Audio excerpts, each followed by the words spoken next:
아멘. 기도합니다. 거룩하신 주님을 찬양합니다. 저희의 찬양을 받으시고 수고한 할렐루야 찬양대와 광릉숲 오케스트라 위에 은혜를 베풀어 주옵소서.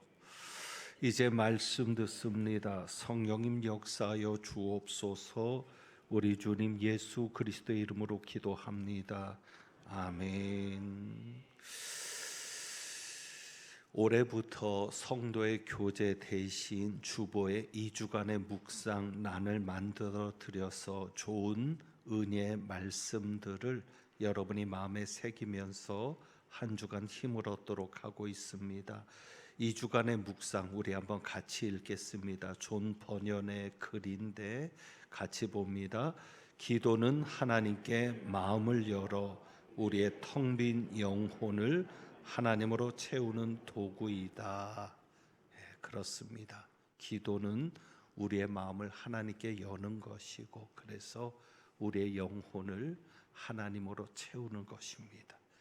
기도라는 놀라운 것을 통해서 여러분의 영혼이 하나님으로 채워지는 한 주간 되기를 원합니다.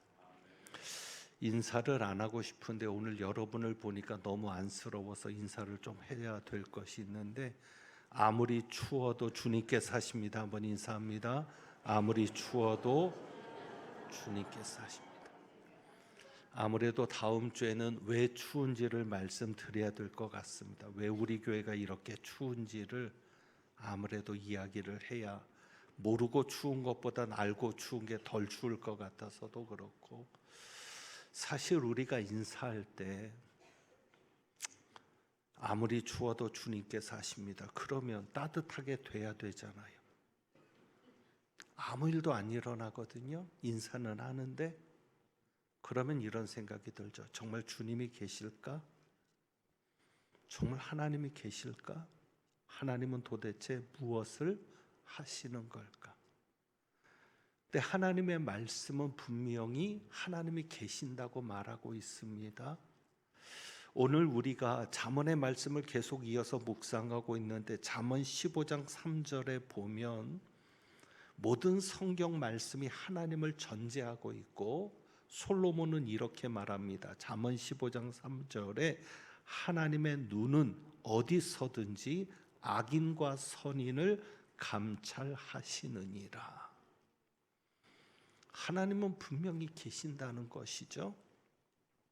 분명히 계시는 하나님께서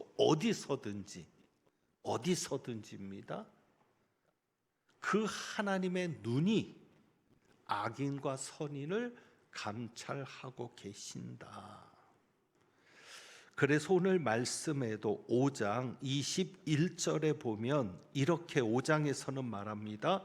대저 사람의 길은 누구의 눈앞에 있나니? 하나님의 눈앞에 있나니. 그러니까 우리의 걸어가는 이 길이, 우리의 이 삶이 누구의 눈앞에 있다는 거예요? 하나님의 눈앞에 있다. 분명히 하나님은 계시고요. 그리고 그 하나님의 눈앞에 우리가 있습니다. 그러면 우리는 누구를 의식하며 살아야 합니까? 하나님을 의식하며 살아야죠. 그런데 하나님을 의식하며 살지 않아요. 사람의 눈은 많이 의식하죠. 사람들이 나를 어떻게 볼까? 내가 사람들에게 어떻게 보일까? 이것은 많이 생각하고 사는데, 하나님의 눈에 내가 어떻게 보일까? 하나님이 나를 어떻게 보실까? 그것을 과연 우리가 얼마나 생각하며 사는가? 저는 오늘 군대 간증을 좀 하려 합니다. 오늘 말씀에 사람의 길이 하나님의 눈앞에 있다는 이 말씀을 묵상하던 중에 제가 군대 생활 속에 정말 하나님의 눈앞에 있기 때문에 이렇게 할 수밖에 없었던 그 이야기를 여러분에게 좀 드리려고 합니다. 그러기 위해서 군대 간증을 좀 드릴까 하는데, 이것은 제가 2014년에, 그러니까 10년 전에 신년 부흥회 때, 그러니까 이 난예배 때 드렸던 간증이 아니고 신년 부흥회 때니까 많은 분들이 듣지 않았던 간증이고, 그때 일일 부흥회로 처음이자 마지막으로 제가 우리 교회 강사가 되어서 부흥회를 한 적이 있습니다. 그때 간증했던 분들이 10년이 지났으니까 제발 잊어먹었기를 바라고, 그리고 그 이후에 듣지 못하신 분들도 있을 테니까 제가 이 간증을 하려 합니다. 저는 정말 하나님이 계신다는 것을 너무도 분명하게 경험했고, 이전부터 하나님을 만났던 그 학생 때부터 하나님의 눈을 의식하며 살지 않을 수 없었던 것, 그리고 그 결정체와 같은 사건이 군대에서 있었다는 것을 여러분에게 좀 말씀으로 나누고 싶습니다. 남자들은 다 그렇지만 저는 누구보다도 군대 가기 싫었습니다. 왜 싫었을까요? 제 몸을 보면 아시잖아요. 누구보다도 군대 가기 싫어서 미루다가 대학을 졸업하고 어쩔 수 없이 가게 되었습니다. 신학대학원을 입학해 놓고는 군대를 가게 되었는데, 의정부 306 보충대로 떨어져서 거기에서 25사단으로 배정을 받았습니다. 그러니까 25사단에 가서 훈련을 받는데 7월 군번입니다.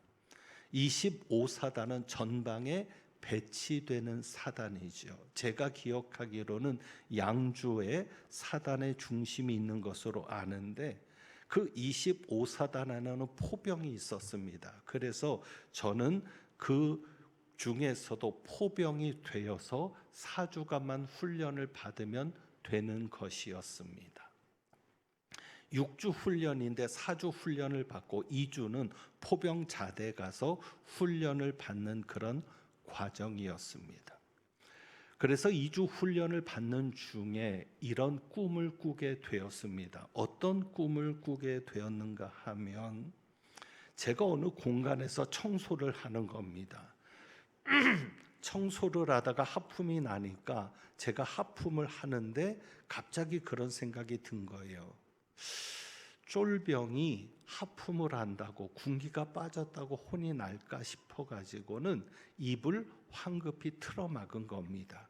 그러면서 주위를 둘러보았는데 꿈속에서 눈에 보여진 것들이 진열대에 있는 물건들이었습니다. 과자와 같은 그런 물건들이 눈에 보였습니다. 그러니까 제가 꿈속에서 있었던 곳이 어디예요? PX인 거죠. 그래서 저는 그런 생각을 한 겁니다. 하나님께서 저를 PX로 보내시는가? 그런데 제가 아는 상식으로는 현역병이 PX로 가는 것은 아니라고 알고 있고요. 그래도 꿈을 꾸었으니까 조교한테 물어보았습니다. 혹시 여기서 훈련을 받고 PX로 갈 수 있느냐? 그랬더니 역시 조교의 말도 그랬습니다. 절대 그런 일은 없다는 거죠. 현역병을 PX병으로 뽑는 일은 전혀 없다라고 말을 합니다.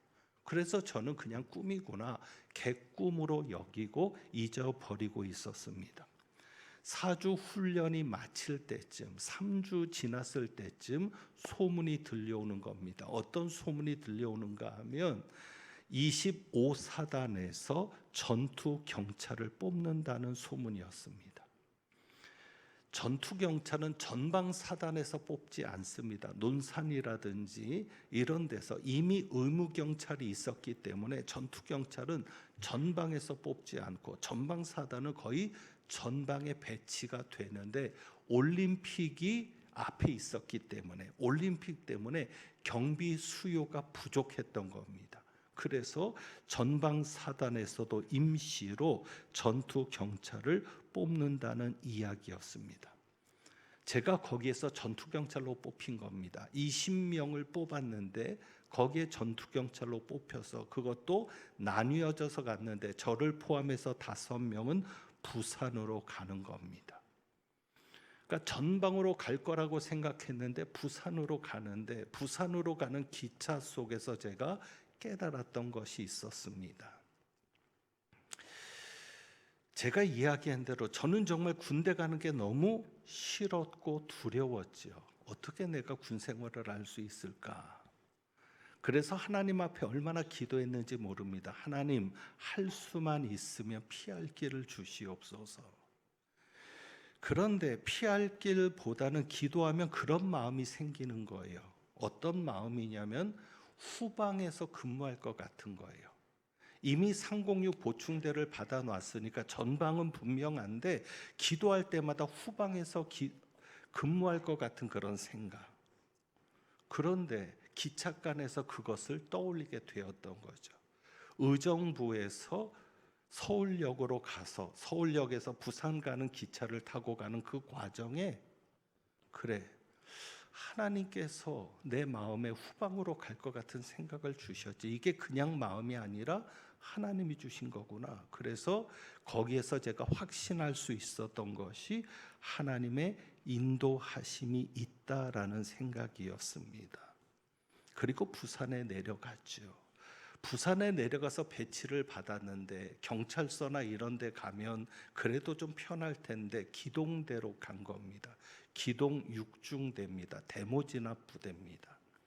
좌천동에 있는 제5부두 옆에 그 중대 하나가 있는 거예요. 의무경찰들하고 같은 부대를 쓰는데 거기에 중대 하나가 있는데 대모진압 부대인 겁니다. 그래서 거기에 배치를 받고 그날 밤에 가서 올라가는데 소대를 올라가는데 제가 두 가지를 놀랬습니다. 소대 가니까 아무도 없습니다. 그저 한두 명 당번병이나 있었을까요? 다 대모 진압을 나간 거죠. 그리고 비어있는 그 침상에 앉았는데 두 가지를 놀란 겁니다. 하나는 진압복에 놀랐습니다. 저것을 어떻게 입나? 입을 수가 없어요. 왜? 땀이 나서. 제가 7월 군번이니까 8월입니다. 그냥 있어도 땀이 나는데 어떻게 저 진압복을 입고 생활을 하지? 지금도 저는 겨울에 선풍기를 켜죠. 혹시 땀이 나면 설교 때 방해가 될까 봐. 그럴 정도로 땀을 많이 흘리는데, 그리고 최루가스를 경험해 보신 분들은 이 몸에 달라붙으면 떨어지질 않습니다. 땀이 흘리는데 그것을 내가 감당할 수 있을까? 그리고 또 한 가지 놀란 것은 그 관물대 위에 쫙 놓인 빨간 모자였습니다. 빨간 모자 하니까는 감이 없으시죠? 우리 군대 갔다 온 남자분들은 빨간 모자 하면은 섬찟합니다. 왜요? 유격 훈련장에서 빨간 모자 조교들 때문에 당했거든요. 그러니까 이 빨간 모자가 있는 부대는 무서운 부대거든요. 그래서 제가 물어본 겁니다. 저 빨간 모자가 뭐냐 그랬더니 이 소대는 특공 소대라는 겁니다. 3개 소대가 있는데 저는 1소대, 그리고 나머지 두 명은 2소대, 3소대로 배치를 받았는데 저는 특공 소대로 간 겁니다. 특공 소대가 뭐하냐 그랬더니 특공 소대는 건물에 테러가 있을 때 건물을 진압하는 소대라는 거죠. 그래서 옥상에서 밧줄을 타고 내려와서 창문을 뚫고 들어가서 진압을 해야 되는, 그래서 그 훈련을 하는 소대가 특공소대 1소대라는 거죠. 자, 여러분, 제 몸이 밧줄이나 붙잡을 수 있겠습니까? 정말 걱정했죠. 실제로 제 2기수 위에 선배인가요? 훈련을 하다가 떨어져 가지고는 내장이 파열이 돼서 엄청 큰 수술을 받았습니다. 그런 정도로 위험한 겁니다. 잠이 안 오죠. 하나의 고비는 하나님의 은혜로 넘어갔습니다. 그 고비는 뭐냐면 신고식이죠. 제가 전투경찰이 얼마나 군기가 세다는 걸 알고 있기 때문에 신고식이 걱정됐거든요. 그런데 그것은 잘 넘어간 게 부대원들이 귀대하는 시간이 늦은 시간에 귀대를 하다 보니까 씻고 자기도 바빠서 신병단한테 관심도 없는 거예요. 그냥 잤죠. 그거는 잘 넘어갔는데 누웠는데 빨간 모자는 지워지지 않는 겁니다. 어떻게 내가 이 소대에서 생활을 할 수 있을까? 그리고 아침을 맞았습니다. 점호를 마치고 아침 식사를 하는데 방송이 나오는 겁니다. 이런 방송입니다. 군대 그 전경은 순경의 계급으로 따서 경이라고 하죠. 그래서 이경, 일경, 상경, 수경입니다. 작대기 하나가 이경이죠. 이경 김상용 일소대에서 본부 매점으로. 여러분 일 아니라고 관심도 없지요.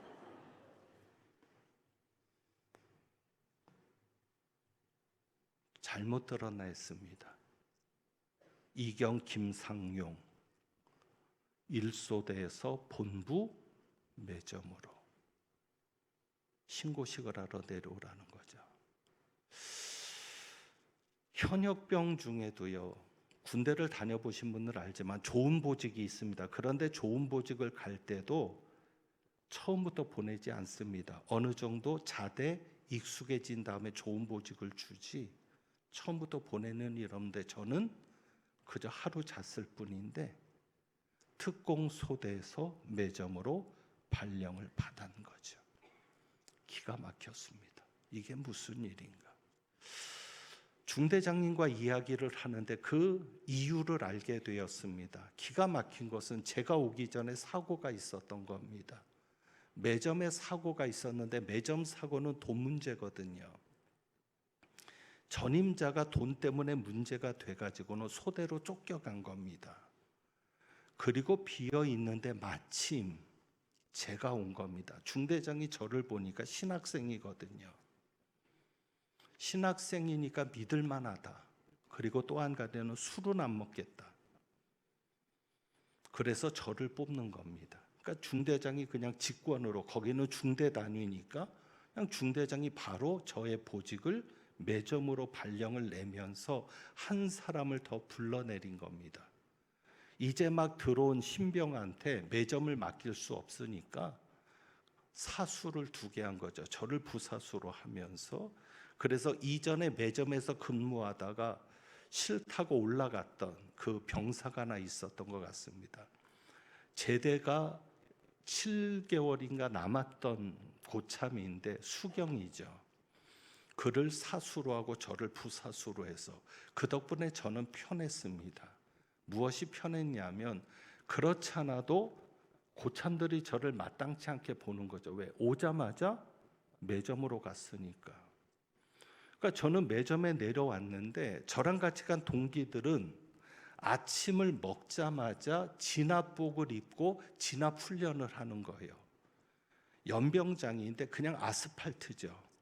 그 뜨거운 아스팔트 위에서 진압복을 입고 이리 구르고 저리 구르는데 저는 어디에 있었어요? 매점 앞에 선풍기 앞에 앉아 있었죠.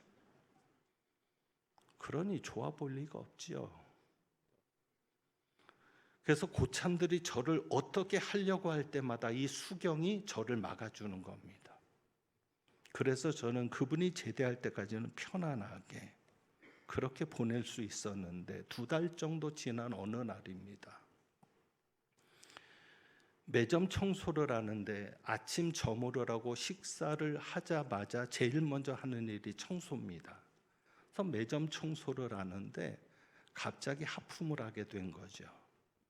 그래서 제가 깜짝 놀라서 입을 막은 겁니다. 그렇지 않아도 고참들이 나를 안 좋게 보는데 괜히 군기가 빠졌다라고 뭐라고 할까 봐. 그래서 입을 막으면서 주위를 둘러봤죠. 혹시 나를 본 사람이 있나. 주위를 둘러보는데 제 눈에 들어온 진열대가 있었습니다. 군대는 왜 그렇게 스마일을 붙여놨는지 모르겠어요. 그 스마일 붙여놓은 거, 심지어는 그 시트지 색깔까지. 제가 어디서 본 거예요? 꿈에서 본 거예요. 저는 그 자리에 주저앉을 수밖에 없었습니다. 그리고 그 순간 하나님의 임재라고 표현할 수 있을까? 뭔가 영광스러운 어떤 기운이 저에게 몰려오면서 눈물을 흘리지 않을 수밖에 없었죠. 하나님, 여기까지 하나님이 인도하셨군요. 하나님이 저를 혼자 두지 않으셨군요. 저는 그래서 그 하나의 체험만으로도 하나님을 부인할 수 없는 겁니다. 여러분 믿어지세요? 꿈에 본 장소가 실제 있는 거예요. 제가 거기를 가본 것도 아니에요. 진짜 똑같은 거예요. 그 색깔, 그 스마일 마크. 제가 군대에서 보지도 못했던 것들인데. 근데 여기부터는 이제 처음 이야기를 드리는 건데, 이 이야기를 하려고 지금까지 온 겁니다. 이제 그 사수가 제대를 했습니다. 그래서 제가 일을 맡아서 하게 되었는데 큰 일이 벌어진 겁니다. 저로서는 감당하기 어려운 일이었습니다. 그 사수가 제대하고 얼마 안 돼서 음료를 납품하는 데서 찾아온 겁니다. 박스를 가져가야 되겠다는 겁니다. 그게 뭐냐 그랬더니, 제가 이름은 밝힐 수 없고요. 그 주스가 있습니다. 캔 주스. 그 오렌지 주스인데 그 날갱이가 들어간 주스 있죠. 예. 그때 처음, 아마 그때 나온 지 얼마 안 됐을 때쯤 정도일 것 같은데, 제 기억으로는 50박스 이상입니다. 한 박스에 90개가 들었을 거예요. 50박스 이상의 그 상자를 가져가야 된다는 겁니다. 왜 그러냐 그랬더니 이거는 자기들이 재고를 맞추려고 준 거라는 거예요. 그러니까 한 달에 한 번씩 수입 지출을 보고하는데 재고를 파악하잖아요. 근데 돈이 비는 거죠. 왜 비는지는 저는 모르겠지만 돈이 비니까 그 비는 만큼 어떻게 했을까요? 업체한테 얘기해서 물건을 갖다가 있는 것처럼 꾸며놓은 거예요. 서류상으로만. 그런데 그거를 가지고 간 거죠. 저로서는 감당할 수 없는 액수였죠. 이걸 어떻게 할까? 그래서 제가 부대에 보고를 해야 될까? 그런데 아무리 생각해도 너는 몰랐냐 그러면 할 말이 없는 거예요. 왜? 같이 있었잖아요. 그런데 이상한 거는 있었어요. 이 사수가 저한테 일절 일을 안 맡겼어요. 그냥 물건만 팔게 했습니다. 서류 같은 것도 안 하고. 그래서 저는 저를 편안하게 해준다고 생각했죠. 그리고 가끔 외박을 나가거나 할 때, 전경이 외박이 좀 자주 있거든요. 외박을 나갈 때 돈을 줍니다. 맛있는 거 먹고 오라고. 저는 그냥 나를 참 잘 챙겨준다, 고맙다 하고 받았는데 어쩌면 그것이 그 돈이었을지도 모르겠다. 그러니 결국 저는 공범인 거죠. 그리고 그 큰 돈을 어떻게 할 수도 없는 거고, 그래서 그냥 저도 있는 것처럼 보고를 합니다. 있는 것처럼 보고를 하고 조금씩 메꾸는 겁니다. 근데 그 당시 제가 1, 2부 때는 구체적으로 이야기는 안 했는데 메꿨던 방법 중에 하나는 뭐냐면 공병이 있습니다. 공병을 음료수 회사에서 가져가면서 그 개수만큼 다시 돌려줘요. 저는 그거를 다 거기에 넣습니다. 그리고 두세 가지 품목이 있어요. 두세 가지 품목이 있는데 그게 뭐냐면, 회사에서 그 물건을 납품을 할 때 예를 들어서 계산서는 100원으로 납품한 걸로 해줍니다. 그러니까 부대에 보고할 때는 100원짜리 물건이 들어온 거예요. 근데 사실 물건 값은 95원만 가지고 가는 겁니다. 그리고 나머지 5원은 누구한테 주는 거예요? 이 파는 군병한테 주는 거예요. 그럴 수밖에 없는 게 왜냐하면 요즘은 완전히 PX 체제가 달라졌고, 지금은 모르겠습니다. 지금 전경도 없어졌고 그랬는데, 그때는 중대 단위가 그냥 매점에서 계약을 하는 거였어요. 물건을 매점에서 계약을 하니까 누가 계약을 하냐면 파는 사람이 계약을 하는 거예요. 그냥 보고만 하면 되는 거죠. 그러니까 그래서 그랬는지는 몰라도 하여간 5% 정도를 주는 겁니다. 그런데 지금까지는 그것이 하나도 들어오지를 않은 거죠. 아무도 모르는, 저도 몰랐고. 그런데 저는 그 5%를 들어오는 것을 다 메꾸는데 썼습니다. 그러면서 조금씩 판매된 것으로 해가지고 그 판매된 액수만큼 해서 줄어들게 했던 거죠.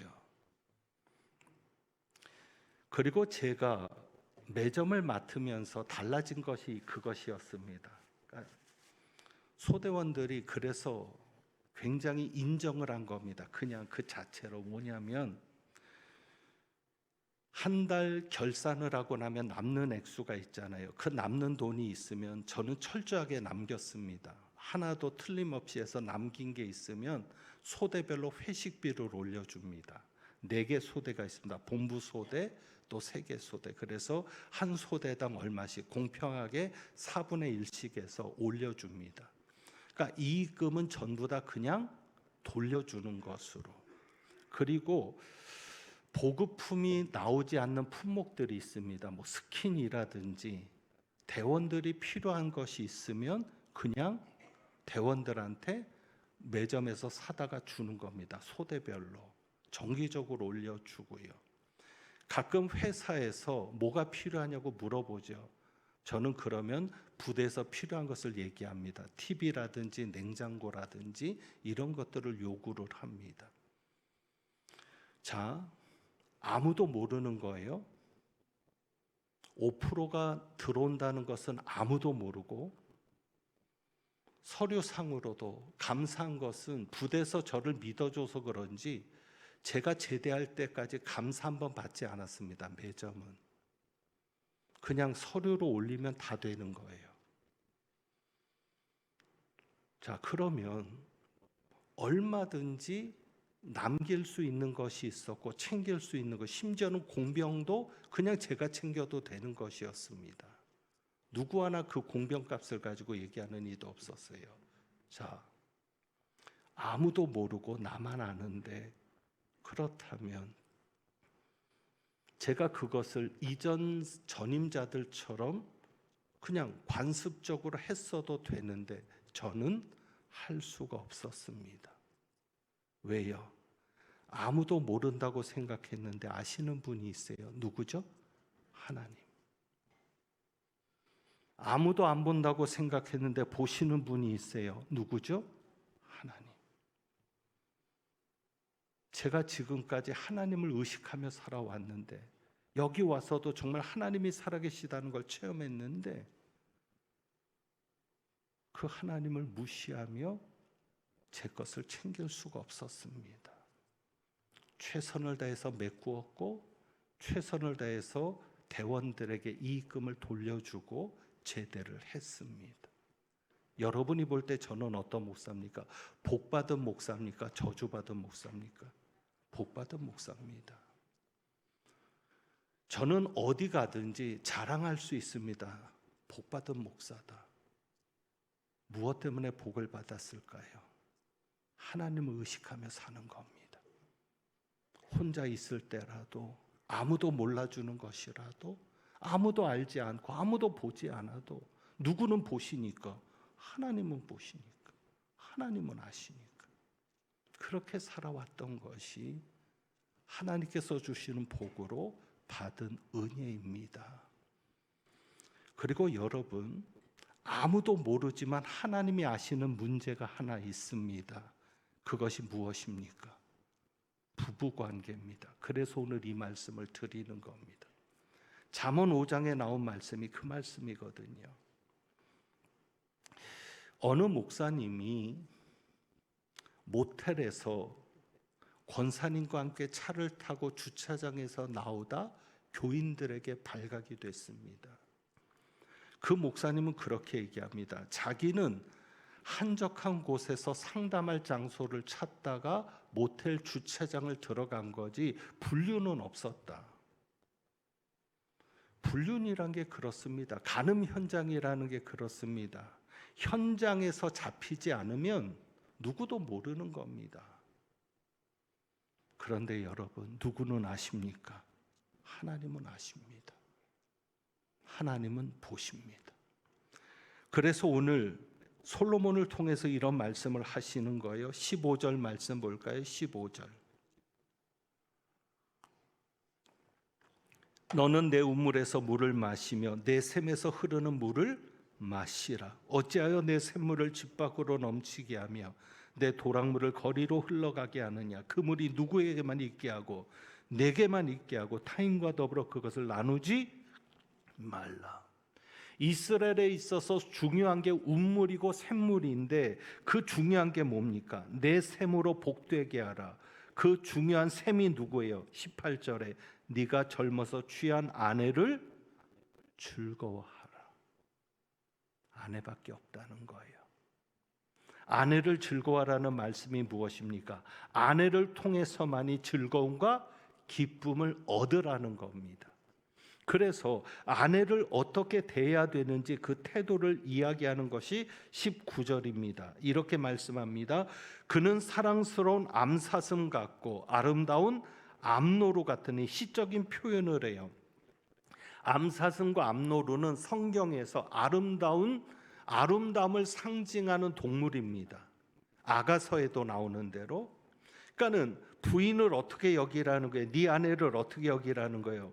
사랑스러운 암사슴으로 아름다운 암노루처럼 여기라는 거예요. 아내를 가장 아름답게 생각하라는 거예요. 그래서 19절에 너는 그의 품을 항상 어떻게 여기며 족하게 여기며 그의 사랑을 항상 연모해라. 그래야 20절에 음녀의 유혹이 와도 넘어가지 않는다는 거예요. 20절이죠. 내 아들아 어찌하여 음녀를 연모하겠으며 어찌하여 이방 계집의 가슴을 안겠느냐. 대저 사람의 길은 누구의 눈앞에 있나니?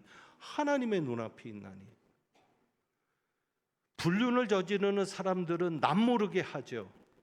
아무도 안 본다고, 아무도 모른다고, 아내도 모른다고. 하지만 누가 보세요? 하나님 보시잖아요. 하나님이 아시잖아요. 대저 사람의 길은 하나님의 눈앞에 있나니. 여러분, 아무도 모른다고 안심이 될까요? 아무도 보지 않아. 아무도 몰라. 너만 아는 거야.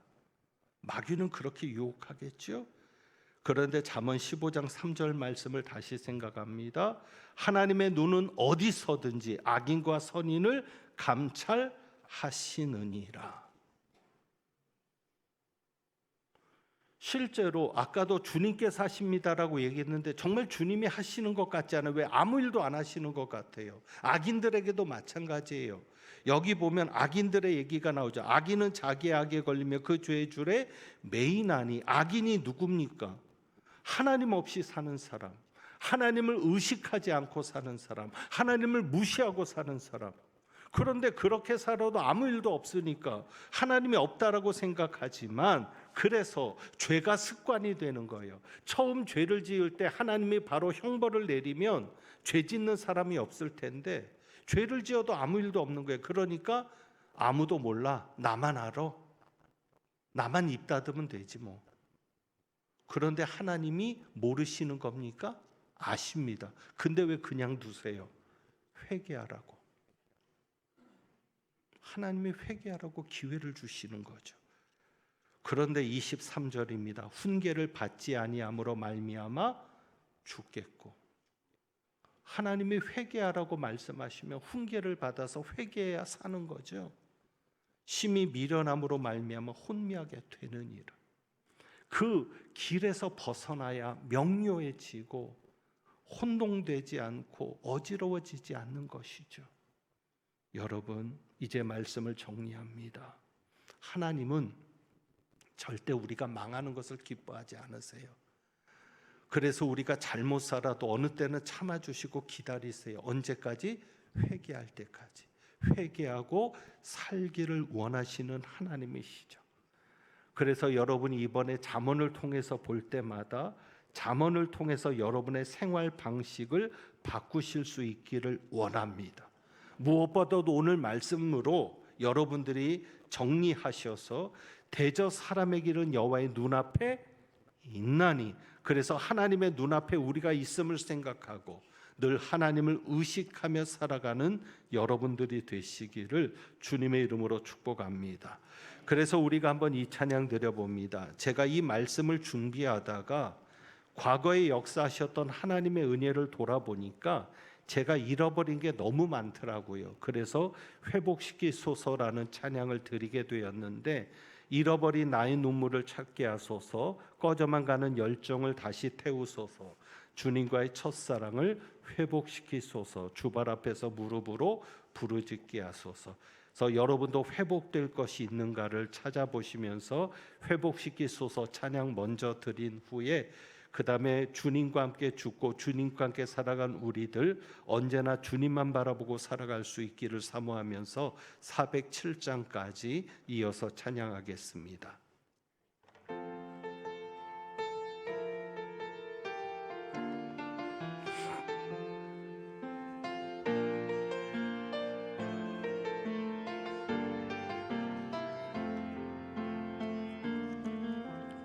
잃어버린 나의 눈물을 찾게 하소서, 꺼져만 가는 열정을 다시 태우소서, 주님과의 첫사랑을 회복시키소서,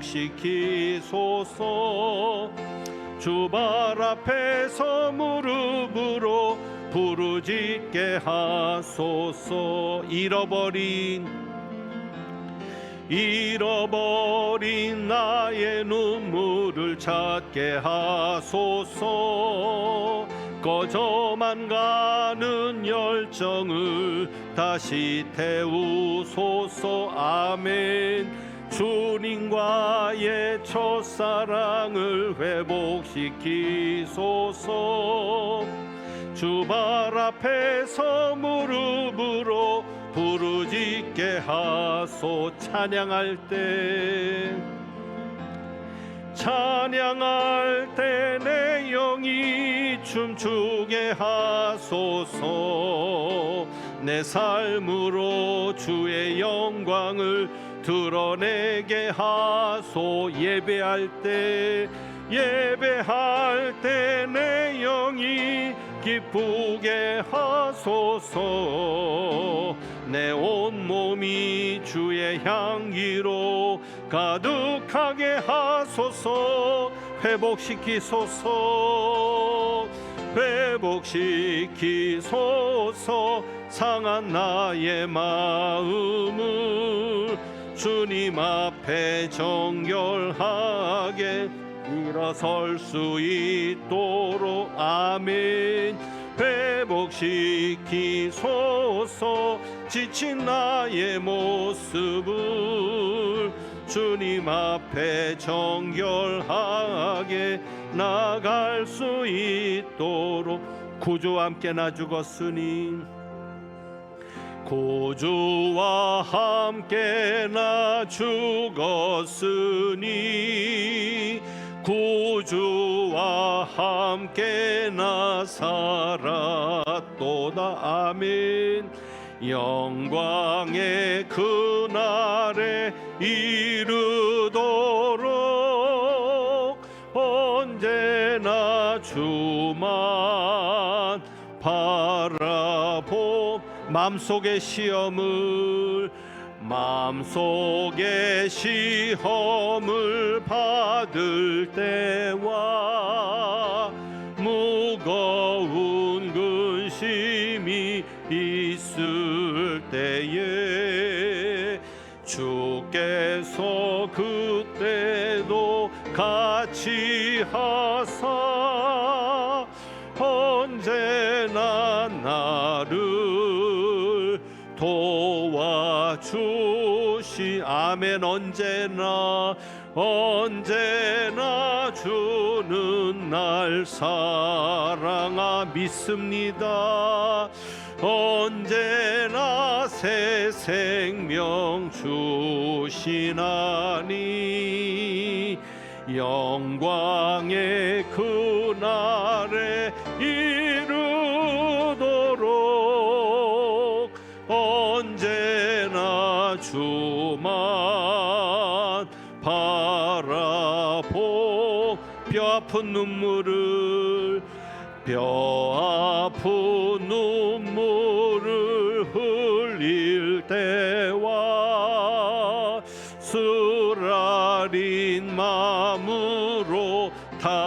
같이 갈 때 주께서 그때도 같이 하사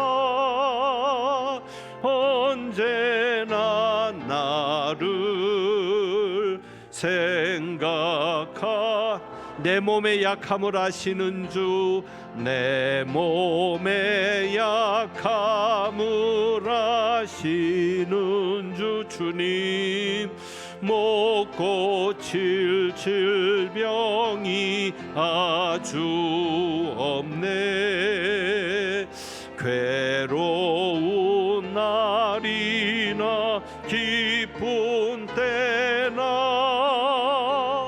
언제나 나와 함께 계시네 아멘 언제나 주는 날 사랑하사 언제나 새 생명 주시나니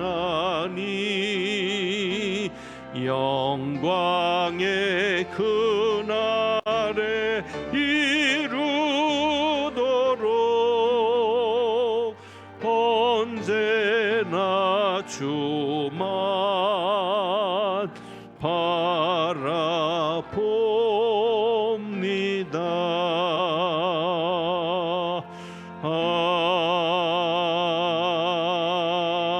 아멘. 기도합니다. 우리의 삶이 하나님의 눈앞에 있는 줄 압니다. 우리를 바라보시는 하나님의 사랑의 눈, 우리를 지켜보시는 하나님의 긍휼의 눈을 기억합니다. 하나님의 시선을 의식하고 늘 간절히 주님을 찾고 주님을 만나며 주님을 붙들고 사는 저희들 되게 하옵소서. 아무도 보지 않는다고 아무도 모른다고 어리석은 행위를 하거나 부부간의 신뢰를 깨뜨리거나 모두를 해롭게 하는 그런 행위를 하는 저희들이 아니라 늘 하나님이 우리를 지켜보시고 있으니 하나님께 기쁨이 되고 하나님께 인정받는 선한 삶을 살아가는 저희들 되도록 주여 도와 주옵소서. 오늘도 그렇게 선하신 하나님을 기대하며 귀하고 소중한 것을 주님 앞에 드리오니 아버지 기쁘게 받아 주옵시고 예물 드린 가정마다 손길마다 자녀 손들 위에 일터와 직장 사업장 모든 생업의 현장 위에 하나님이 살아계시는 것과 하나님이 능력으로 역사하시는 것을 체험할 수 있는 복된 은혜가 끊임없이 임하게 하여 주옵소서.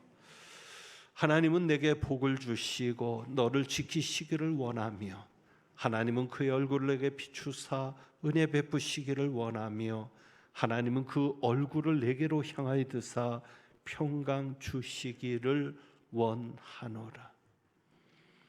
하나님을 무시하고 하나님을 의식하지 않고 살아가는 이들은 어둠 가운데서 행하나 우리는 하나님의 시선 앞에 빛 가운데 행하기를 사모하고 주님이 기뻐하시는 선한 삶을 살기를 소망하며 나아가는 주님의 귀한 백성들 위에 우리 주님 예수 그리스도의 은혜와 아버지 하나님의 사랑과 성령님의 교통하시며 충만케 하심이 이제부터 영원까지 함께 하시기를 축원하옵나이다.